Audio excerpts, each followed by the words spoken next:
السلام عليكم ورحمة الله وبركاته. الشماء أركفوني هردفتوتا في كبجمتوتا سني موتي جرى جرتو نجاه كيسن الحمد لله قدرت ربي نجاه كوتين سنينجا هردفتوتا في كبجمتوتا كي هردفتوتا كي حارة جيتشودا وانتين تكوشي سوى جنين دباتو دفه أمتا والو hordoftoota fi kabajamtoota kiyya uummata walloo gargaaran inni siniin jedha warroota mana hakimii keessa ciisutu jira dammoo jechuudha. Wallahi jechuudha kan dhukkubee mana hakimii jirantu jira jechuudha kan beela'aa jirantu jira jechuudha hordoftoota fi kabajamtoota kiyya gargaara inni siniin jedha wallahi jechuudha nama beela'e yoo gargaara rabbii biraa waa argatanii jechuudha nama beela'e gargaaruun baay'ee barbaachisaadha jechuudha hordoftoota kiyya gargaara inni siniin jedha fakkeenyaaf birriin xiqqishoodha jettanii hin tuffatinaa jechuudha maaliif hojjettan isaaniif waa godhuu dandeessi jechuudha birrii shaniitu namaaf jechuudha waan godhuu dandeessi jechuudha nama beela'e birrii shan wallahi jechuudha baqiidha siniin jedha beela baasuu dandeessi jechuudha bishaan bitatee nama kadheebotti jechuudha bishaan bitatee bishaan dhuguu ni danda'an siniin jedha hordoftoota kiyya gargaaranii jechuudha. Isiniifillee rabbumatu kenne waan ta'eef jechuudha waanuma qabdanirraa gargaara inni siniin jedha mubaarak musammaa biratti jechuudha maallaqa walitti guuraa jiranii gargaara isiniin jedha jechuun nama ajjeesuu yookiin waan akkasiitii miti jechuudha kuni beelaadha jechuudha. Kuni kan beela'aati jechuudha nama beela baasuudha jechuudha ittiin lolaa jedhaniiti miti maallaqni kun kan walitti guuramaa jiru namaan ajjeesaa jedhaniiti miti jechuudha kan maallaqni kun walitti guuramaa jiru nama beela'e jechuudha beela ittiin baasuufi jechuudha nama beela ittiin baasuufi isiniin jaa hordoftoota kiyya wallahi jechuudha baay'ee ulfaatti jechuudha nama beela'e argituyyuu jechuudha beeluu namaa beeka beeluu jechuun wallahi baay'ee ulfaatti jechuudha. Bakka sekondii fi daqiiqaa sii kennuu dandeessu jechuudha. Beelofte taanan jechuudha. Deemuu dandeessu jechuudha. Wanta akka gochuu dandeessu jechuudha. Beeluu jechuun waan baay'ee ulfaatudha wallahi jechuudha. Kanaafuyyuu haa gargaaruun isiniin jedha hordoftoota kiyyaa. Gargaaruun baay'ee barbaachisaadha maal goonarii waanuma qabanii nama bira ejjetanii isiniin jedha hordoftoota kiyya kanarraan dammoo ta'ansi jechuudha wanti isiniin jedhu jechuudha hordoftoota kiyya waan badaa hin yaadinaa dhibaa akkaachuun nama ajjeesinaa nama jechuudha hin ajjeesinaa bakka humaa bu'aan qabu nama ajjeesuun wallahi bu'aan qabdu akiraatee balleessitii jechuudha addunyaa kanarratti ati gammaddee jiraachuu dandeessa. Zanaa jettee yookiin dammoo taayitaa argattee yookiin dammoo ati bar akkana ati zarii ekeleetii ati bar kana siin jechuu danda'anii jechuudha addunyaa tanarra haga jirtutti jechuudha garuu gaafa addunyaa tanarra deemte wallahi siin xaqqamu jechuudha hojii ta'e malee keerii malee wanti si xaqqamu tokko iyyuu hin jiru jechuudha laa badiin ta'e ibidda si buusti jechuudha keeriin kee immoo jechuudha jaannata si galchiti jechuudha kanaafuu wanta keerii dalagaa inni siin jedha wallahi keerii yoo dalaganne jechuudha wallahi rabbii keenya biraallee jechuudha waa arganna wantummaan nuti hojjetannu jechuudha barakaa qabdi jechuudha mee jechuudha maallaqni namaa maallaqa keensatti yoo dabalame namni waa godhatan jirtu beekan garuu yoo godhatanillee bakka akkaatumatti fayyadamtan iyyuu hin beekani jechuudha maaliif hojjetani bakka waan rabbiin hin jaalanne waan kee hin ta'ini waan ta'eef keetu fuutee sirraa baddi jechuudha waanuma keetiyyuu sirraa fuutee baddi jechuudha kanaafuu wanta keerii dalagadhaa isiniin jedha hordoftoota kiyya wanta rabbiin hin jaalanne hin godhinaa jechuudha naman ajjeesinaa jechuudha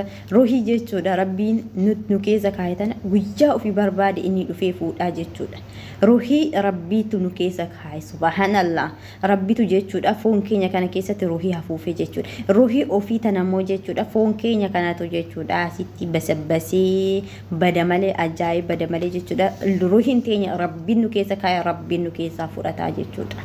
Kanaafuyyuu sababaa hin ta'inaa jechuudha sababaa hin ta'inaa jechuudha nama tokko miitanii jechuudha badiin balleessallee irraa fudhatinaa jechuudha wallahi namni badaa isinitti haa yaadu abbaan fedhe badaa isinitti haa yaadu abbaan fedhe jechuudha maaliif haadha keessa hin ta'in badaa isinitti haa yaadu isin dammoo waan gaariitti yaada jechuudha abbaa fedhe iyyuu haa ta'u jechuudha nama isinii hin taane isin miidhoo taate jechuudha irraa fagaadha jechuudha irraa fagaadhati raasatti jiraadha jechuudha ofitti hin dhiyeessina nama isin miidhoo ta'e jechuudha garuu waan badaa yaada fi osoo hin ta'in waan gaarii jechuudha wanta rabbiin hin jaalanne hojjetaa osoo hin ta'in wanta rabbiin jaalatu hojjetaa jechuudha bakka namni sun dadhabetti jechuudha gargaara jechuudha fakkeenyaaf jechuudha nama baay'ee isin jibbu tokko jechuudha isin yoo gargaartan wallahi rabbiin biraa waa argattanii jechuudha rabbiin biraa waa rabbumaaf jettanii nama tokko yoo jaalattan jechuudha rabbiirraa waa argattanii jechuudha goosaa fi zaariin jedhamu kun jechuudha nama hin xaqqamu jechuudha fuula rabbii keetii afootti jechuudha gosti kee dhufee si biraan ejjetu jechuudha. Ati Amaaraa, ati Maalidhaa, ati Islaamaa, ati Kiristaanaa, ati Jaankaa Jinkii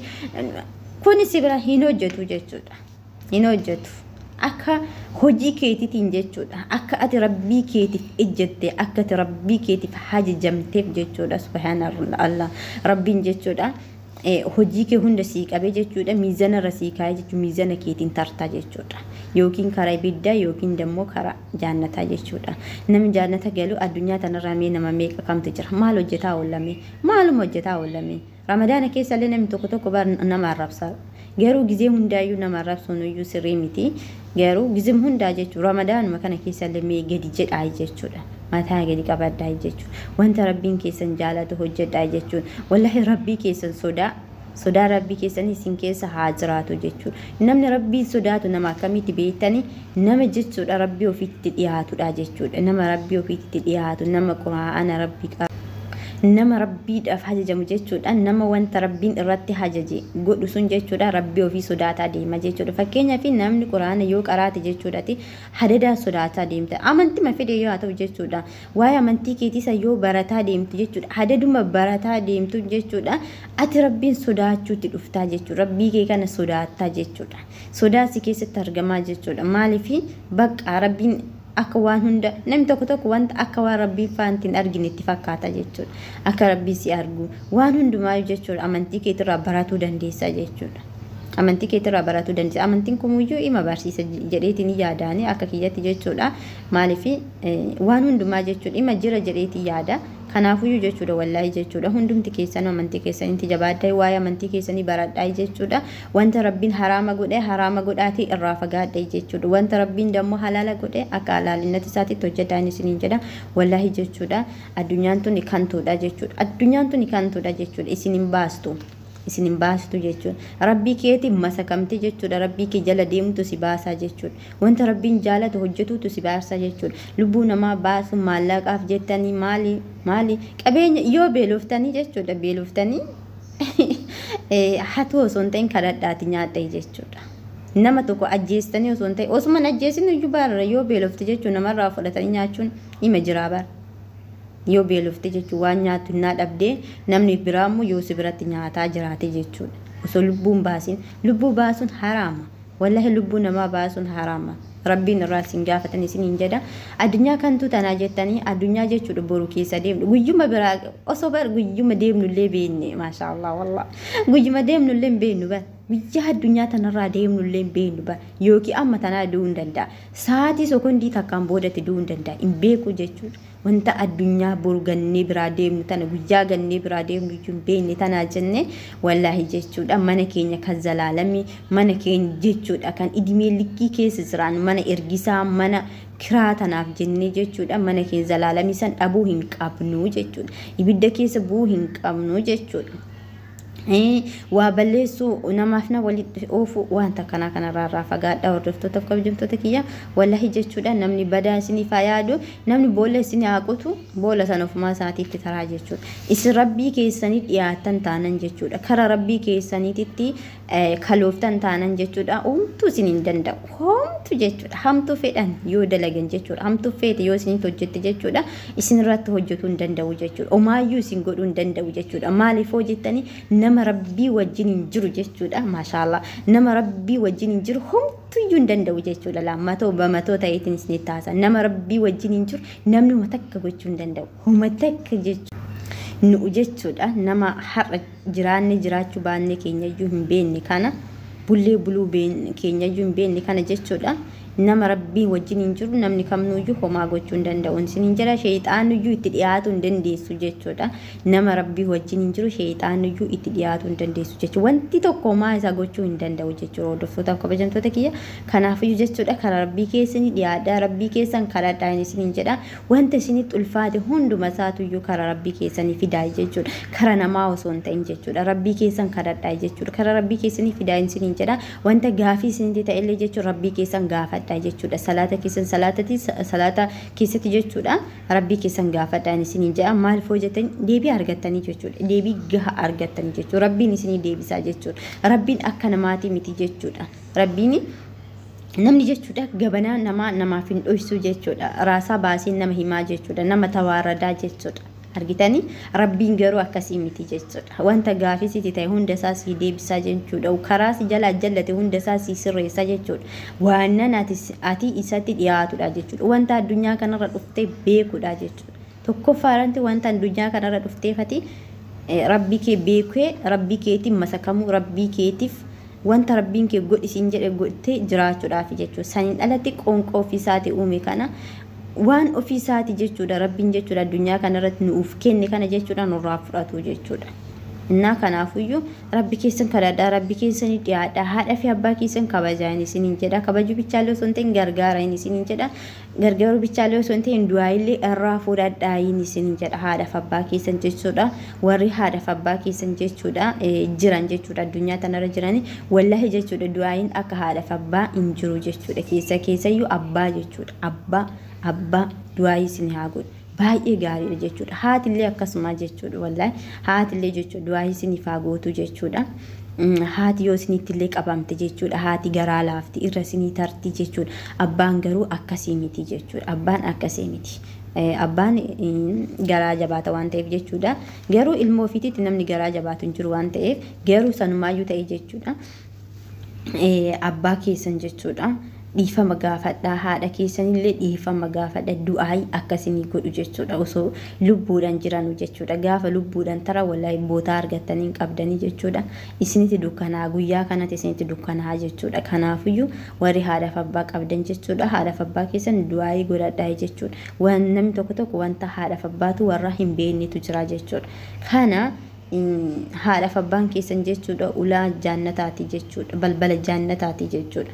gaafa isaan isinirraa deeman dukkana isinitti bu'aa jechuudha dukkana har'aafumaa isinitti fakkaatu boru garuu dukkana isinitti bu'aa jechuudha dukkana isinirraan banama kanaafuu jechuudha haadha fi abbaa keenya jechuudha du'aa isaanirraa fudhachuu qabna isiniin jaa hordoftoota kabajamtoota kiyya bakka akkasiin isiniin jedha jechuudha wanta gaarii hojjedhaan isiniin jaa hordoftoota kabajamtoota kiyya haqa haadhaa haqa obboleessaa haqa obboleettii waan hundumaa jechuudha beekuun barbaachisaadha jechuu kana beekuuf dammoo jechuudha barumsa baratuu qabnaa jechuudha yoo barumsa baranne boru jechuudha ilmaan teenyallee ni barsiifannaa jechuudha haraamumaaf halaalayyuu addaan beennee barannaa jechuudha yoo barumsa baratiin garuu yoo amantii keenya irratti jabeenya hin qabaatin jechuudha halaalaa fi halaalayyuu haraamaa fi halaalayyuu jechuudha addaan baasnee beekuu hin dandeenyu isiniin jaa hordoftoota kabajamtoota kiyya wanta hundumaayyuu jechuudha barnoota irraa dhufaa jechuudha baratuu qabna jechuudha sodaan rabbii keenya jechuudha nu keessa jiraatu qabaa jechuudha irra caalatti sodaan rabbii keenya wallahi yoo sodaan rabbii keenya nu keessa jiraate